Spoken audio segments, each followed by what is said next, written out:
Datang di pertemuan pertama kita di mata kuliah manajemen proyek. Sebelum saya berbicara lebih jauh tentang manajemen proyek, akan lebih baik bahwa untuk memahami satu definisi apa itu proyek, gitu ya. Apakah membangun bandara Jogja yang baru itu adalah sebuah proyek? Mungkin ini yang teman-teman langsung jawab iya gitu ya. Karena banyak orang memiliki persepsi bahwa membuat sebuah konstruksi ya, itu adalah sebuah proyek gitu. Nah, itu benar, tapi itu mungkin salah satunya. Apakah teman-teman juga mengira bahwa merencanakan atau mengeran pernikahan gitu ya, dari awal sampai akhir gitu, sampai akhirnya pernikahannya jadi itu adalah sebuah proyek juga? Atau membuat sebuah event seperti perlombaan, seperti pameran, itu adalah sebuah proyek? Atau mengerjakan skripsi tesis, itu juga sebuah proyek gitu ya. Nah, kadang-kadang proyek dengan non-proyek itu agak-agak beda tipis gitu, susah untuk dibedakan. Contohnya, teman-teman kalau ngomongin tentang produksi, apakah produksi sebuah obat COVID-19 itu adalah sebuah proyek?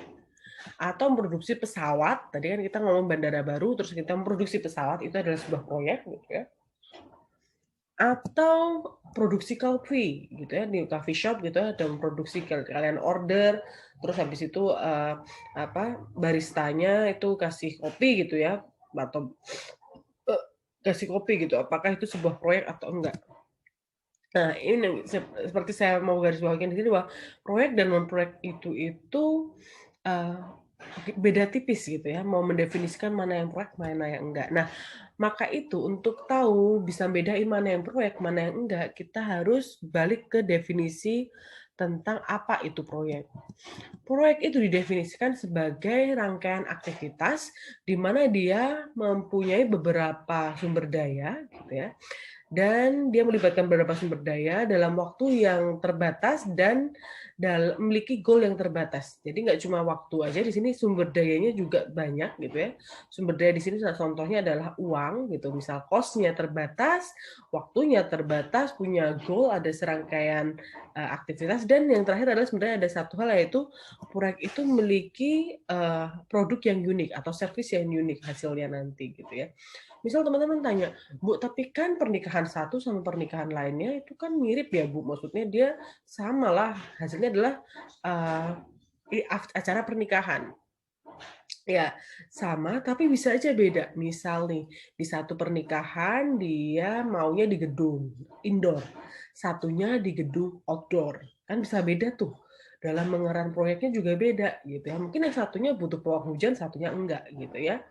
Jadi meskipun hasilnya itu, produknya itu mirip, tapi ternyata satu proyek dan proyek yang lainnya itu unik, gitu ya. Misalnya teman-teman mau bikin rumah gitu ya, bikin proyek bangun rumah.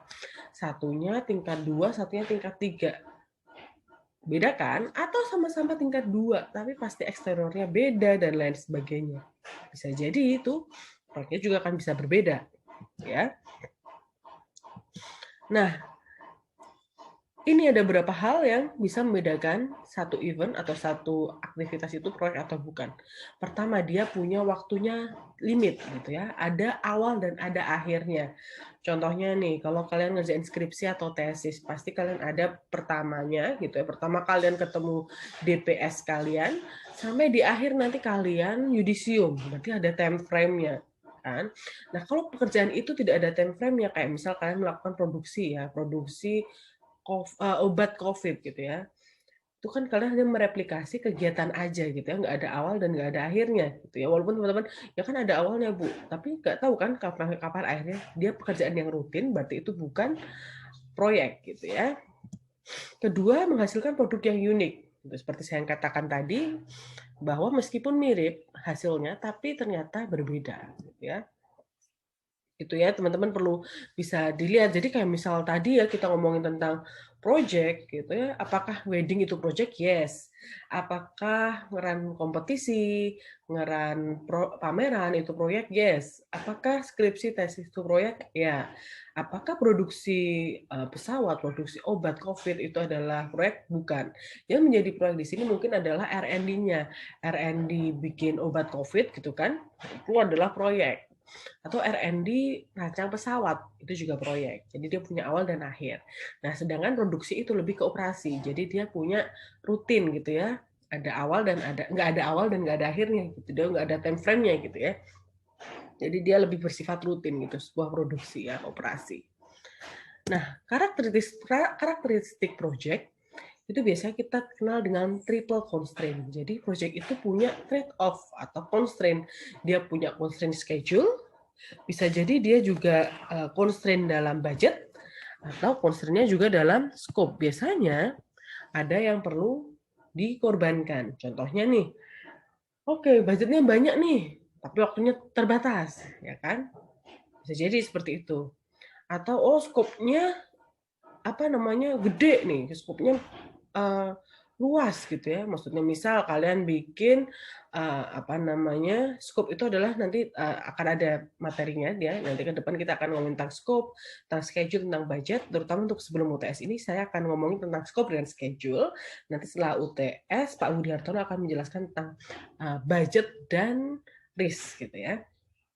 Nah, jadi dalam project itu, tadi seperti saya katakan tadi, ada trade-off, ada triple constraint. Biasanya kita kenal dengan triple constraint, di mana project itu punya scope tertentu. Jadi nggak mungkin kan kalian misal bikin rumah 2 lantai, ya. Nah, scope-nya apa? Ya udah, scope-nya itu adalah rumah 2 lantai dengan dengan desain minimalis dan lain sebagainya. Itu adalah scope-nya. Di luar scope itu, misal kalian proyek kalian tidak akan melakukan pekerjaan di luar scope. Misalnya, scope kalian cuma rumahnya aja, nggak pakai tamannya. Nah, itu ada scope-nya gitu ya. Nah, ada trade-off lagi di biayanya gitu ya. Ketika kita ngomong biaya dan waktu itu biasanya juga akan trade off. Ketika butuh waktu yang mepet, biasanya biayanya akan tinggi gitu ya. Gitu ya. Nah, atau sebaliknya jika biayanya besar, biayanya limit gitu ya, waktunya biasanya dibutuhkan waktu yang lebih lama. Kenapa? Contohnya untuk resource-nya gitu ya. Kalau resource-nya semakin banyak, berarti budgetnya semakin banyak. Ketika budgetnya semakin banyak, bisa jadi waktunya juga semakin kecil. Karena resource-nya kan udah banyak nih, berarti menyelesaikan pekerjaannya bisa lebih cepat. Gitu ya, tentang karakteristik sebuah project, yaitu salah satunya ada kompleks gitu ya. Nah, selain itu, project karakteristik adalah dia multi stakeholder, multidisiplin gitu ya. Jarang kita jumpai satu proyek itu cuma terdiri dari anak TI aja gitu. Atau anak teknik sipil aja. Biasanya dia melibatkan banyak disiplin. Contohnya katakanlah kita ngomongin tentang proyek rumah nih. Itu biasanya ada orang sipilnya, ada orang arsitekturnya, mungkin ada orang finance-nya gitu ya untuk budgeting-nya gitu. Dan ada anak TI-nya untuk lihat sistemnya dan lain sebagainya. Jadi biasanya dia ada multidisiplin. Misal itu pun satu disiplin, misal sama-sama orang teknik industri gitu. Pasti juga ada macam-macamnya, ada engineering-nya, ada marketingnya, kan ngomongin tentang misal kalian bikin sebuah event lari gitu ya, pasti kan ada marketingnya buat promosi event lari kalian, ada beberapa vendorsnya yang ngurusin macam-macam ya, misal ngurusin bajunya, seragamnya, atau event buat minumnya, minum pelarinya dan lain sebagainya ya. Jadi project itu selain kompleks karena tadi ada triple constraint itu, dan dia juga memiliki karakteristik yaitu dia ada banyak multidisiplinnya. Nah, ada banyak stakeholder-nya. Nggak cuma satu project team aja, stakeholder-nya adalah ada si kliennya, ada orang yang mau pakai jasa kita kan kliennya ya. Jadi kita harus memuaskan kliennya, tapi nggak cuma itu. Misal kita ngomongin tentang proyek, tentang pengadaan transportasi umum. Kita punya stakeholder lain, yaitu ada masyarakat, juga ada driver ojol, dan lain sebagainya. Jadi kita dalam proyek ini kita juga harus melihat stakeholder kita. Makanya nanti di pertemuan selanjutnya kita juga akan ngomongin tentang stakeholder management gitu ya. Nah, karakteristik proyek yang lainnya adalah konflik. Seperti teman-teman tahu tadi, proyek itu terdiri dari banyak disiplin, banyak stakeholder, yang mana ini akan menimbulkan konflik. Contohnya nih, finance bilang nggak bisa, misal engineer bilang Nggak bisa, harus kualitasnya bagus dan lain sebagainya. Yang mana akan ngepres ke biaya gitu kan, akan ngefek ke biaya. Nggak bisa gitu, biaya harus diturunkan. Nah, akhirnya bisa muncul konflik gitu ya. Karena ada banyak kepala, jadi mungkin bisa jadi akan konflik tadi karena multidisiplin, beda kepentingan, beda cara pandang, efeknya ke konflik. Mungkin teman-teman juga udah merasakan sendiri ketika lagi ngeran kompetisi gitu ya, kayak Kronix, kayak IW gitu ya. Misal teman-teman pasti adalah konflik entah antar divisi, bisa juga dalam satu divisi juga bisa jadi akan ada konflik. Misal, oh yang satu orangnya malas-malasan nih, misalkan individualnya. Harusnya ini bisa cepat selesai, tapi ada salah satu tim yang malas-malesan, kitanya jadi bisa konflik tuh di dalam satu divisinya, ya kan? Nah, di proyek itu juga bisa terjadi konflik karena nggak pasti. Beda sama operasi tadi ya, manajemen operasi dia lebih rutin gitu ya. Jadi udah ada SOP yang jelas. Nah, kalau proyek itu dia karena dia sifatnya itu bukan rutin, maka bisa jadi SOP-nya nggak jelas, nggak ada fix SOP. Jadi hal itu bisa membuat konflik juga. Nah, konflik lainnya karena dikejar waktu. Biasanya teman-teman kalau udah dikejar waktu, dikejar budget, itu bisa-bisa langsung panik ya, panik bikin konflik. Maksudnya nyalain satu orang, nyalain orang yang lain. Oh ini nggak bisa nih karena kamu dan karena kamu. Jadinya ya udah bikin konflik gitu ya. Nah, kenapa kita butuh project management? Karena mengerjakan proyek tanpa ada guidance-nya, tanpa ada manajemennya, ibaratnya kalian itu kayak sepak bola tapi tanpa strategi permainan. Atau bisa kalau teman-teman masih kemarin nonton drakor startup, kalau si Namdosan dia berlayar tanpa peta gitu ya. Nah mungkin seperti itu ya. Jadi sebenarnya kenapa kita butuh manajemen proyek? Karena ya ada proyek, ada konflik, ada goal yang mau kita deliver, maka itu kita butuh sebuah manajemen gitu ya. Untuk membuat goal kita tercapai, produk kita terdeliver, waktu kita tepat waktu dan on budget gitu ya. Jadi manajemen proyek itu seperti strategi kalian dalam melakukan proyek yang kalian akan lakukan gitu, atau strategi atau perencanaan gitu ya. Kemungkinan menang ada. Kalau andai kata kalian nggak pakai manajemen proyek, kemungkinan menang ada tapi kecil gitu. Jadi buat teman-teman yang lagi ngerjain tesis, ngerjain skripsi, mungkin ini hal yang penting juga nanti, misal kalian ngerjain tesis atau skripsi ya, maka timeline itu penting gitu ya, perencanaan itu penting. Kalian harus punya goal, kalau skripsian ya atau tesis, kalian harus punya goal kapan kalian harus selesai gitu ya. Sejauh apa quality dari skripsi kalian, scope-nya seperti apa gitu ya. Kemarin kalau teman-teman udah ngerjain skripsi tesis, pasti akan ditanyain scope penelitian kalian tuh apa sih? Apakah cuma misal katakanlah kalian ngerjain survei, apakah surveinya itu se-Indonesia aja, ataukah se-Jawa aja, dan lain sebagainya, gitu ya. Nah, biasanya orang keburu-buru nih, pengen dilakuin aja proyeknya tanpa ada perencana. Kelihatannya di awal, sumber dayanya, atau waktunya, dan lain sebagainya, kelihatannya lebih hemat gitu ya. Seperti dilihat di sini, kalau kalian tanpa planning atau minimal planning, ya, di sini minimal, maka kelihatannya di sini resource yang kalian butuhkan di awal itu memang kelihatan lebih kecil daripada orang yang butuh planning gitu ya. Tapi lihat at the end, once project complete, orang yang invest in planning lebih lama akan lebih cepat dan butuhkan resource yang lebih kecil gitu ya. Jadi itulah butuh gunanya dari project management. Kayak teman-teman ngomongin skripsi nih, biasanya orang abai terhadap proposal, udah Bu, langsung kerjain aja gitu ya. Nah, tapi at the end project completion ketika mau ngerjain skripsi di akhir, banyak hal kendala, misal ternyata datanya nggak cukup, dibutuhkan ambil data lagi, analisisnya salah, ulang analisis lagi dan sebagainya. Beda sama orang yang benar-benar ngerjain proposalnya dengan baik, jadi tahu data apa yang mau dibutuhkan, metode apa gitu ya. Jadi nggak apa-apa, lebih lama di awal itu nggak apa-apa gitu ya, asalkan ketika kalian merencanakan itu sudah matang, insya Allah nanti ke depannya akan lebih cepat gitu ya.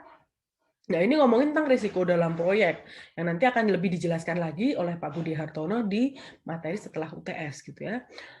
Nah, kenapa kita butuh manajemen proyek? Karena di proyek itu ada resiko, gitu ya. Resikonya ya salah satunya misal proyeknya kecil, misal budgetnya nggak terlalu signifikan, ya nggak apa-apa ya. Tapi kalau proyeknya gede gitu, kayak kalian disuruh bangun London Bridge gitu. Nah, resikonya adalah 8 miliar over budget. Uang siapa gitu ya. Atau bisa jadi kena sanksi. Misal ketika nggak on time, kalian harus bayar berapa kerugian gitu ya. Biasanya ada seperti itu, ada berapa persen dari kerugian, ada 1%, 5%, ya kalau 1%-nya dari 1 miliar, 1 triliun, ya lumayan besar juga gitu ya. Maka kita butuh project management agar proyek kita on time, on budget, dan on schedule, on scope gitu ya. Nah, selain itu ada risiko lain, sebenarnya ini risikonya lebih ke moral gitu ya. Rawan sekali proyek itu akan ada korupsi gitu ya, korupsi, nanti ada diperiksa polisi dan lain sebagainya. Mungkin teman-teman udah sering lihat ya di beberapa berita gitu ya, orang nilep misal pengadaan proyek pengadaan buku nikah atau proyek KTP, SIM dan lain sebagainya ya. Itu rawan sekali dengan resiko. Maka itu dibutuhkan sebuah namanya manajemen proyek gitu ya. Nah, ini kenapa kita butuh manajemen proyek, karena sebenarnya at the end of the day gitu ya, manajemen proyek ini itu cuma sebuah tools teman-teman, sebuah guidance metode. Nah, orang yang di belakangnya, the man behind the gun, itu yang paling penting, yaitu teman-teman sendiri, project manajernya. Itu sangat penting. Panduannya sama, orangnya beda, hasilnya juga bisa beda. Nah, maka itu kita siapkan dari sekarang, seorang industrial engineer ini akan menjadi project manager yang baik juga, gitu ya. Jadi Manpro itu nggak cuma memanage project, tetapi memanage orang, karena kita nantinya akan bekerja dengan banyak orang, dengan banyak disiplin, banyak banyak sudut pandang, persepsi. Maka itu Manpro itu nggak sekedar memanage proyek, tapi juga memanage orang-orang di dalam proyek teman-teman nantinya. Gitu ya. Ini tadi sudah saya jelaskan beberapa tentang apa bedanya manajemen proyek dan manajemen operasi. Salah satunya adalah manajemen operasi itu lebih rutin gitu ya, lebih terstruktur ya. Lebih terstruktur, lebih rapi, hierarkinya jelas. Misalnya kita ngomongin tentang mungkin teman-teman udah dapatin di organisasi manajemen industri gitu ya. Kalau di manajemen operasi, katakanlah ada orang HRD gitu ya, dia punya pasti head departemen dia ya, departemen head-nya dan lain sebagainya. Di bawah departemen head ada apa itu udah jelas hierarkinya, kerjaannya udah tahu pasti apa aja gitu ya, SOP-nya apa aja gitu ya. Sedangkan kalau manajer proyek itu dia nggak rutin gitu ya. Jadi misal ada R&D, oke, kita ada event gitu. Misal ada eventnya adalah kita lagi ada COVID gitu ya. Orang R&D obat harus bikin nih obat COVID. Ya, itu kan kerjaannya nggak rutin ya, karena ada event tertentu lalu harus bikin sesuatu. Nah, itu nggak rutin, SOP-nya bisa jadi belum ada. Jadi nggak jelas siapa mengerjakan apa. Gitu. Jadi itu dia rawan dengan konflik. Gitu ya. Nah, ini beberapa aplikasi dari project management, bisa dikonstruksi. Mungkin teman-teman bayangan project itu adalah dikonstruksi ya. Nggak cuma itu, ada IT gitu ya. Kita misal software development, bikin web development, atau farmasi ya. Sekarang banyak tentang R&D obat COVID gitu. Termasuk salah satu yang kita bisa kategorikan sebagai project. Lalu ada dari pertahanan juga bisa ya, R&D senjata baru, dan lain sebagainya. Politik, misal pemilu itu juga, atau ngeran pemilu itu juga sebuah project. Nah, ini adalah project life cycle. Jadi project itu pertama ada inisiasinya, lalu ada planningnya, ya kita inisiasi biasanya dengan stakeholder, lalu ada planningnya, kita bikin planning waktu, planning cost, dan lain sebagainya, lalu kita eksekusi, dan terakhir adalah kita ada closing project-nya, gitu ya. Nah, ini seperti sama. Nah, biasanya orang di awal-awal project, dia semangat gitu ya. Semangat. Malah kadang-kadang dia pengen lebih dari scope gitu ya. Atau teman-teman biasanya nih di awal-awal tesis atau skripsi, semangat. Saya mau ngerjain ini nih, ini itu gitu. Banyak yang akan di list gitu ya. Tapi biasanya di akhir teman-teman udah mulai malas, aduh capek, lelah, exhausted, dan lain sebagainya. Nah, apa yang harus teman lakukan selama ngerjain proyek? Kalian harus maintain semangat kalian, maintain nggak cuma budget ya, nggak cuma budget dan nggak cuma waktu, tapi harus kalian maintain uh, semangat kalian untuk menyelesaikan proyek yang udah kalian awali, gitu ya.